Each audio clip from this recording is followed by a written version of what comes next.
NCP অবশ্যই এই পরিস্থিতি নিয়ে উদ্বিগ্ন, কারণ এখন আমরা একটা ডেমোক্রেটিক ট্রানজিশনের দিকে যাচ্ছি এবং এখন আমরা আসলে নির্বাচনের জন্য প্রস্তুতি নিচ্ছি, নির্বাচন করব।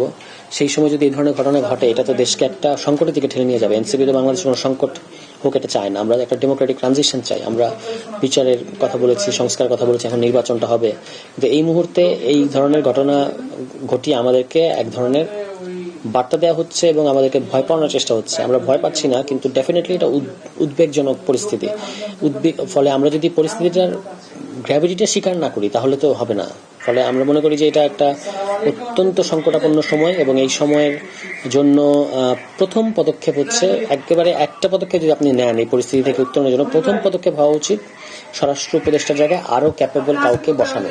ওনার পক্ষে স্বরাষ্ট্র উপদেষ্টা এই ধরনের পরিস্থিতিতে স্বরাষ্ট্র মন্ত্রণালয় চালানো সম্ভব না। নির্বাচনে বেশি দিন নাই দেখেই তো আপনি এখনো 50 দিনের মতো আছে, আপনি বুঝতে পারছেন যে ওনাকে দিয়ে হবে না।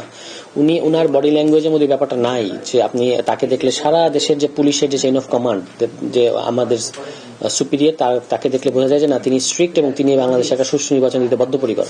আপনি দেখবেন যে উনি খুব গুরুত্বপূর্ণ সময়ে হাওয়া হয়ে যান। এখন কোথায় তিনি? গত 2-3 দিন আপনি তাকে কিন্তু দেখতে পাচ্ছেন না।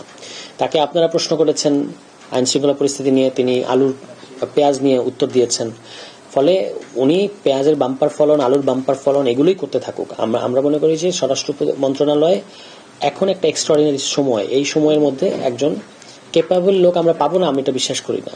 কিংবা উপদেষ্টা পরিষদের মধ্যে থেকেও যে কেউ তার চেয়ে বেটার হবে, তো সেটা অন্তত করতে পারে।